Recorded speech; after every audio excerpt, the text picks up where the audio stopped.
सोचिए, एक छोटे से लड़के की कहानी जो असम के एक साधारण परिवार में जन्मा। बचपन से ही उसके अंदर संगीत की लहरें संगीन थीं। ये लहरें उसे आगे बढ़ाने के लिए प्रेरित करती रहीं। उस लड़के का नाम था ज़ुबीन गार्ग, जिसने अपनी आवाज़ और संगीत से न सिर्फ असम बल्कि पूरा देश और दुनिया जीत लिया। उसके गाए अमर गीतों ने हृदय में एक गहरी छाप छोड़ी। विशेषकर या अली जैसे सॉन्ग्स ने तो हर किसी का दिल मोह लिया। ज़ुबीन का असली नाम ज़ुबीन बोरतकूर था। 18 नवंबर 1972 को मेघालय के तुरा में जन्मा। उनका परिवार एक साहित्यिक माहौल में बड़ा हुआ। पिता मोहिनी मोहन बोरतकूर, जो एक कवि थे, और माँ इली बोरतकूर, जिन्होंने गाना गाया, ने उन्हें संगीत की दुनिया में पहला कदम रखने का आधार दिया। संगीत उनके खून में था। उनका हर अनुभव, हर सुनहरा पल संगीत के साथ समाहित था। जिंदगी ने ज़ुबीन के लिए चुनौती रखी थी, क्योंकि उनके पिता की नौकरी के चलते परिवार को बार बार स्थानांतरित होना पड़ा। जोरहट से लेकर करीमगंज, बिजनी से लेकर तमुलपुर, हर जगह नए वातावरण और नई भाषाएं थीं। हालांकि हर नए अनुभव के बावजूद ज़ुबीन का संगीत के प्रति जुनून कभी नहीं भटका। उन्होंने स्कूलिंग के दौरान कई वाद्य यंत्रों को सीखा, जैसे ताबला, देहोल और गिटार। संगीत के प्रति समर्पण ने ज़ुबीन को गुवाहाटी के बी रुआ कॉलेज की ओर खींचा, जहां उन्होंने BC में दाखिला लिया। लेकिन कॉलेज के पढ़ाई के बजाय उनका दिल हमेशा संगीत की धुनों में लगा रहा। ज़ुबीन ने ठाने रखा कि उसे अपने सपनों को साकार करना है, और वो सपना था संगीत का। 1992 में उनका पहला एल्बम एनामिका रिलीज हुआ। उस एल्बम ने असम और नॉर्थ ईस्ट में धूम मचा दी। लोग उनके प्रति दीवाने हो गए। वही था वो क्षण जब लोगों ने कहना शुरू कर दिया, असम को अपना असली सितारा मिल गया है। इसके बाद ज़ुबीन ने न केवल असमिया बल्कि बंगाली, हिंदी और लगभग 40 भाषाओं में गाने गाए। जरा सोचिए, एक इंसान जिसने भाषाओं के बंधनों को तोड़कर सबका दिल जीत लिया। 2006 में बॉलीवुड फिल्म गैंगस्टर आई। इस फिल्म का एक गाना या आली जबरदस्त हिट हुआ।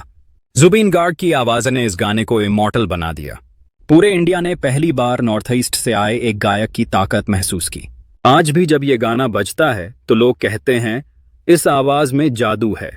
4 फरवरी 2002 को ज़ुबीन गार्ग ने गरिमा साइकिया से शादी की।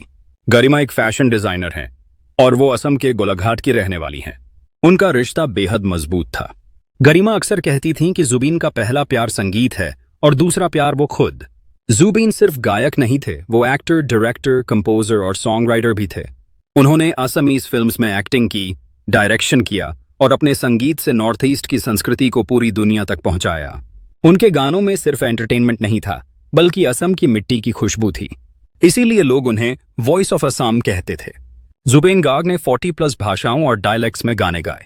उन्होंने हजारों गानों को अपनी आवाज दी। यह आंकड़ा इतना बड़ा है कि आज भी गिनना मुश्किल है। उनकी वर्सेटिलिटी ने उन्हें सच में एक लेजेंड बना दिया। कई बार उन्हें बेस्ट प्लेबैक सिंगर के अवार्ड मिले। असमीज़े और बंगाली फिल्म इंडस्ट्री में उनका नाम हमेशा सबसे ऊपर लिया जाता है। और सबसे बड़ी उपलब्धि ये कि उन्होंने नॉर्थ ईस्ट के कलाकारों के लिए एक नया दरवाजा खोला। लेकिन किसे पता था कि यह चमकता सितारा इतनी जल्दी टूट जाएगा।